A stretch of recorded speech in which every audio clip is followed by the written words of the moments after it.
tidak mungkin disangkal Yesus itu nggak disalib. Ya kalau kalian Itu sama logika. kalau kalian nggak sama ya diledakkan lah. Jadi kan itu logikanya gini bro, sebentar, ini gue lagi serius nih. Pada saat Yesus itu disalib, nih kan, tapi dia menyanggah penyalipan dan pembunuhan di surah An-Nisa ayat 157.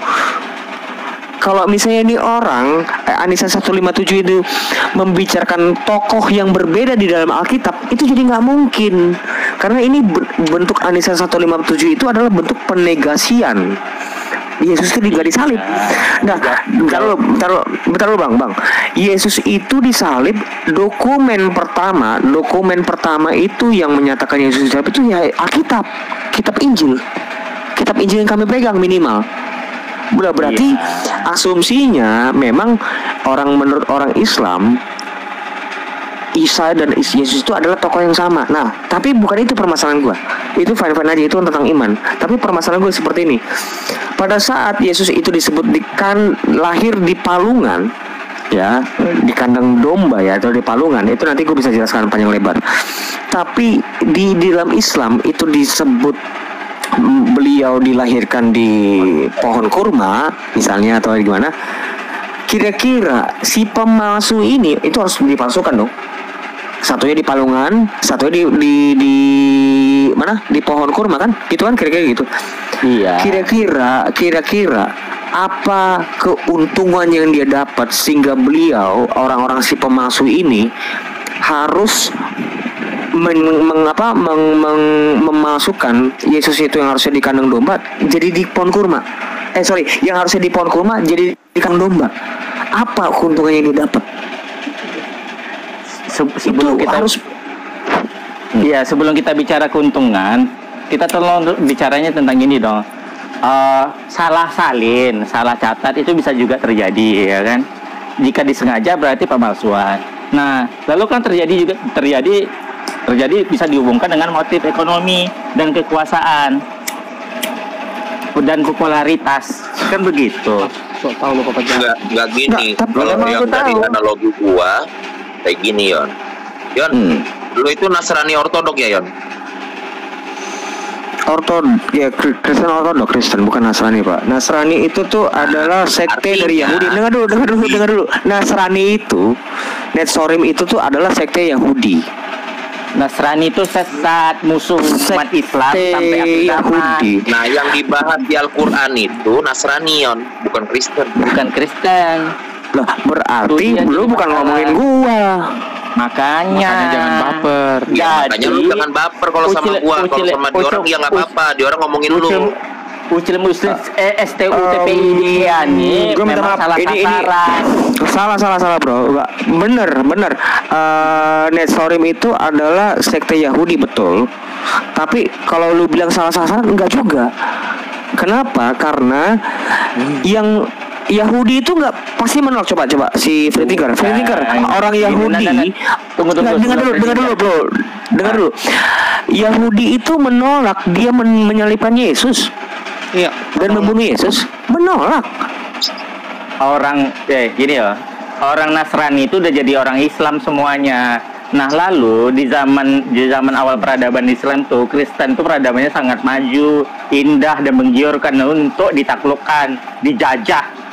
Ya. Kalau bahasa Islaminya ditaklukkan. Nah, lalu mereka menyerang wilayah Kristen itu, mengambil harta, merampas, memperkosa, merampok, maling. Nah, kalau kayak ini kan susah. Mereka melakukan genosida atas nama Tuhan. Ayo, bela kamu punya agama. Itulah dia tuh. Itu sejatinya Islam itu. Agama gue, bro. Agama gue itu nggak ada, bro. Sebentar, gue minta maaf. Gue itu tidak pernah diperintahkan. Yesus itu nggak pernah mengajarkan belalah agama, itu nggak pernah. Kalau kamu minta saya untuk membela agama saya, kamu lebih otoritas dibanding Tuhan saya. Nah, kalau di Islam tuh Tuhan saya tuh nggak pernah minta. Manusia tuh udah jadi Tuhan semua. Ngapain dibela di atas Tuhan? Ngapain dibela? Itu Islam tuh begitu. Adrian marahin aja orang kalau orang lagi khotbah, marahin, bilang jangan khotbah. Khotbah itu bukan membela agama. Oh, enggak. Khotbah itu cuma menjual bualan untuk setipis uang di dalam amplop. Ya lah, itu kan untuk paham Rahim. Itu kan boleh pembeli pulsa wajar lah. Iyalah, masa ngocap-ngocap apa ngibul nggak dikasih duit. Sekarang tuh ngibul dikasih duit loh. Saya Pak bertemu dengan Nabi Muhammad, ternyata Pak Aderion calon presiden 2024. Kapan lagi bohong-bohong di rumah ibadah nggak dikasih duit. Jadi jadi gini loh, gua nggak pernah ngomong si Abdul Rohim ini tong kosong loh sejak dari tadi. Tapi gue nggak tahu kenapa dia selalu ngomong gue bohong, tong kosong. Kenapa? Itu self defense. Itu justru bentuk kita ngelihat bentuk kelemahannya orang. Siapapun orang ini, gue nggak pernah menyerang Islam, ngomongin tentang kamu bohong, enggak. Ya, kamu ngomong dong, ngomong. Speak up aja lu bilang. Ya. Barusan aja. Namanya juga akidah pecundang. Mereka pasang-pasang foto penderitaan orang Palestina, ya kan? Pungut donasi, ambil persenannya. Memang akidah pecundang, maling. Parah. Gimana tuh? Kau ngomongin siapa Pak? ACT. Coba gimana tuh Aderian? Kok gimana sih? Kau jadi Aderian yang ditanya kok? Gue bingung kenapa jadi. Karena lu kan merasa ditindas. Ayolah. Bagaimana agama terbesar di dunia ini masa tertindas? Gimana Ji? Coba jelasin dulu sama gua. Ini agama, ini terbesar di dunia. Dengar dulu bang. Enggak, ini saya hancurkan logika kamu. Bagaimana agama? Dengar dulu. Bagaimana agama terbesar di dunia yang kamu nggak bisa bantah itu, tapi kamu mau bilang saya tuh ditindas? Lo enggak. Oh, berarti Aderian mengakui Kristen itu agama. Gitu. Lah bukan.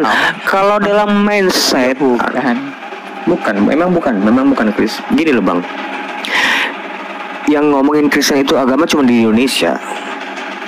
Bahkan KTP orang Amerika itu, orang-orang Eropa itu nggak pernah menuliskan agama, religion tuh nggak pernah. Ya kan?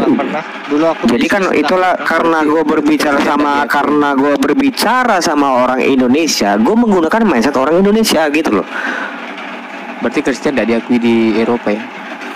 Gimana? Begitu. Berarti Kristen konyol ya? Agama itu memang tidak ditulis di KTP karena itu dianggap melanggar etika. Itu dia. Tapi kalau agama itu konsep agama itu ada cuma di Indonesia. Kamu ngomong apa? Sama seperti halnya Judaism itu kan jalan hidup dengan menggunakan Torah. Nah, kalau Kristianos itu ya jalan hidup dengan menggunakan ajaran Yesus tadi itu. Ini free thinker ini harusnya ngomong itu dengan orang yang udah pernah keluar negeri, udah pernah naik haji, udah pernah umroh lah minimal. Kalau belum ya jangan kasih tahu lah. Dia nggak tahu bentuk paspor itu kayak mana. Beda bro antara paspor sama KTP, beda. Kau tuh ngurus paspor mulu. Gua pengen ngurus paspor mulu. Beda. Gue megang paspor orang tuh banyak, Mbak. Mungkin ribuan. Indonesia aja.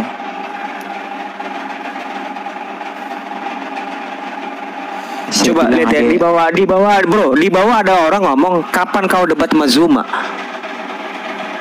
Kan Zuma itu bahkan sampai sekarang nggak mau debat sama gue lagi. Ya orang udah level mana? Udah di level itu, terus kapan kau debat? Loh, kok debat? Sama Aderion? Janganlah. Peluk-pelukan lah, nggak mungkin debat. Sekarang tuh gue nggak lagi mau berdebat. Mencerita Aderion kalau ada Pinano, ada apa namanya nih? Nuralim. Apa? Muslim. Apa? Wakil Muslim. Nuralim. Pak Ustadz Abdul, Ustadz Malik, si Billy tidur, Jose tidur. Biar dia nggak salah paham, dikira nggak dinaikin.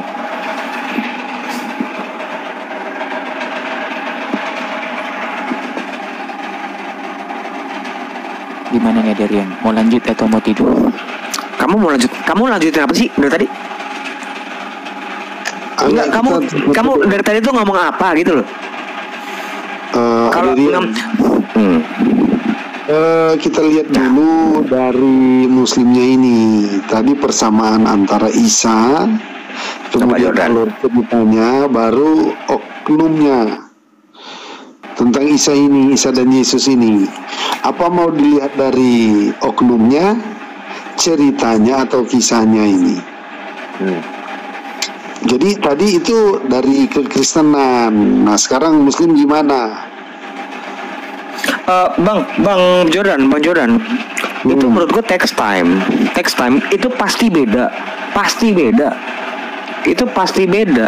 Tapi sekarang kalau misalnya ada tuduhan kepada orang-orang pemegang kitab sebelumnya itu mengubah-ubah, ya kan, gue tuh seneng dan narasi seperti ini. Dalam arti gini, mengubah-ubah itu tuh harus bisa dibuktikan. Yang mengubah itu harus punya keuntungan atau dia bisa meraih keuntungan dari apa yang dia lakukan. Contoh misalnya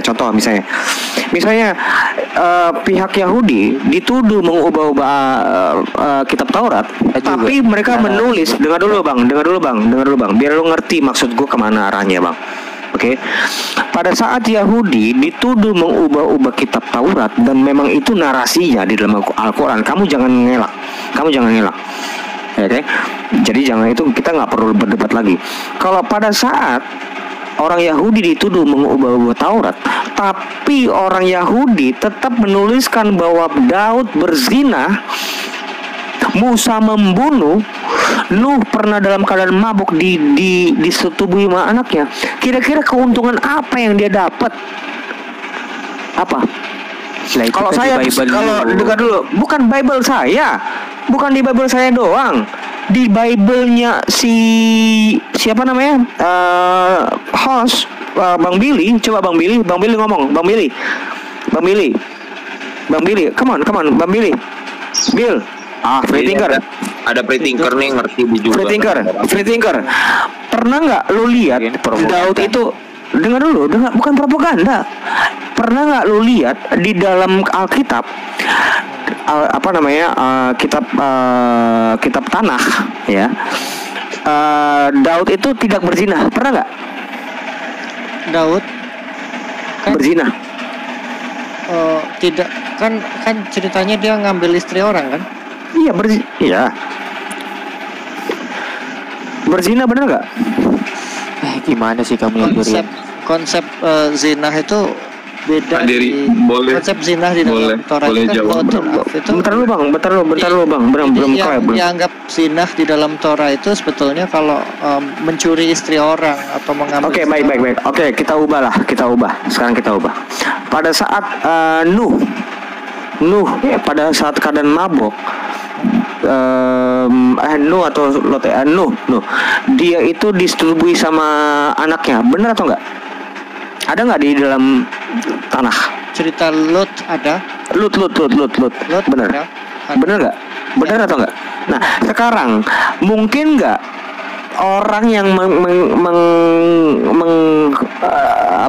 memalsukan kitab, tapi tetap menuliskan itu? Nggak mungkin. Nggak mungkin, Pak. Nggak mungkin. Nggak ada keuntungannya dia dapat. Karena gini loh, kita mesti tahu kalau orang yang mau mengubah-ubah itu, dia mesti punya motif, dia mesti punya tujuan. Tujuannya untuk apa? Untuk dia ada keuntungan yang dia raih. Contoh misalnya, let's say, Adam itu ditempatkan itu di bumi, tapi di dalam Islam dia diciptakan di surga. Kira-kira keuntungan apa yang dia dapat? Kan pasti asumsinya Adam itu kan harusnya di surga, tapi diubah sama orang Yahudi jadi di bumi, kan gitu. Nah, untungnya dia dapatnya apa? Nggak ada lah. Nggak ada. Gue ngomong, kita lagi ngomong proses berpikir nih, Pak. Ini kita ngomong tentang logika. Aderion ikut mana? Aderion ikut jangan ngomong ikut Yahudi apa. Kamu ngomong, kamu buktikan. Dengar, kamu harus buktikan Yahudi itu punya motif dalam rangka mengubah-ubah itu ayat dalam rangka apa? Pak Aderion. Jadi boleh. Satu menit. Berarti kata mengubah-ubah di sini Al-Quran lebih duluan kalau begitu. Tapi nanti dikatakan tertulis nanti di abad 7. Ceritanya yaitu diceritakan asli yaitu di sorga diciptakan. Kemudian Yahudi mengubah, tiba-tiba itu berada di bumi seperti itu. Betul, harusnya kan begitu, logikanya begitu. Harusnya tuh dia benar sebenarnya di sorga, tapi Yahudi ngubah jadi di bumi. Nah, maksud gua, apa keuntungan si pemalsu ini yang harusnya di sorga tapi ditulisnya di bumi? Keuntungannya apa? Iya, jadi berarti yang keuntungannya ada yang ditipu. Apa? Keuntungannya apa, Pak? Ada yang ditipu. Keuntungannya apa? Keuntungannya apa? Ya, keuntungannya ada Rion dijebak. Kamu tahu nggak? Kalau tafsir terkait tentang masalah Adam itu ditempatkan di surga atau di bumi ada 3. Kamu tahu nggak? Kamu nggak tahu. Kamu cuma belajar bahasa Arab. Kamu cuma bahasa Arab yang kamu belajarin. Kamu nggak ngerti kitab kamu. Kamu tahu nggak? Ada 3 jenis tafsiran. Adam itu ditempatkan di surga, di bumi, atau seperti apa? Ada 3, Pak. Kamu tahu nggak? Apalagi yang 2 itu apa? Yang kedua, dia di surga tapi bukan surga yang akan kita tempati. Ya, framing lagi. Kamu bukan framing. Kamu baca tafsir dari Ibnu Katsir terkait surat Al-Baqarah ayat 32 something ke atas. Gue lupa. Kamu baca itu. Gimana bunyinya? Gue text time, bro. Text time. Kamu baca aja. Kamu baca, anggap gue bohong. Anggap saya bohong. Ya udah, kalau kamu bohong cek. Ya buat apa dilanjutin kalau bohong? Anggap saya bohong berarti kan saya nggak bohong. Kalau anggap saya benar berarti saya salah. Itu artinya anggap saya bohong tuh berarti saya benar. Kamu mesti ngerti itu psikologis ngomongannya itu. Anggap saya bohong itu artinya saya nggak berbohong. Lagi lu bodoh-bodohin kami aja kamu. Enggak, kamu bicara aja, bodoh. lerus aja. Enggak, kalau saya bilang anggap saya bodoh, artinya saya itu tidak bodoh. Lagi pula juga gini, orang Yahudi kalau dituduh Torahnya palsu gitu, ya orang Yahudi akan nanya balik, terus bunyi ayat aslinya seperti apa? Kan nggak mungkin dalam bahasa Arab orang.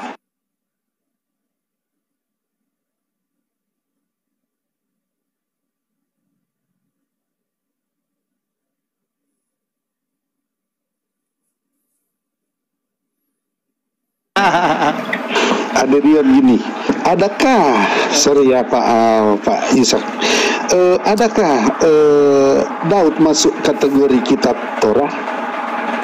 Torah kan sudah selesai di zaman Musa, sebelum dia masuk sudah disempurnakan.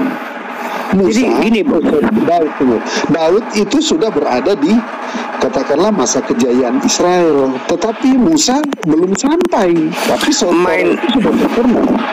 Betul, mindsetnya orang Islam yang kita mesti tahu, Pak, bahwa setiap nabi itu kan nggak muter. Kamu apa namanya sanggah aja kalau kamu salah. Mindset orang Islam pada umumnya di Indonesia khususnya itu menganggap bahwa setiap nabi itu membawa syariat masing-masing. Itu salah. Daud itu menggunakan syariat Musa. Benar nggak, Free Thinker? Benar.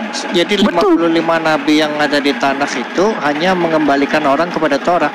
Betul. Nah itu dia. Nah itu beda. Gue nggak bilang salah ya. Ini beda. Mindsetnya di dalam Islam, di Quran dengan di yang kita iman itu berbeda. Islam kan kebagi, jangan dipukul rata terus. Nah itu gue nggak tahu deh. Enggak, gue kan ngomong kan kepada umumnya Islam, Pak. Oh, umumnya ya udah. Kepada iya. Ini berarti terus iya. Terus Kristen ini melanjutkan Paulus.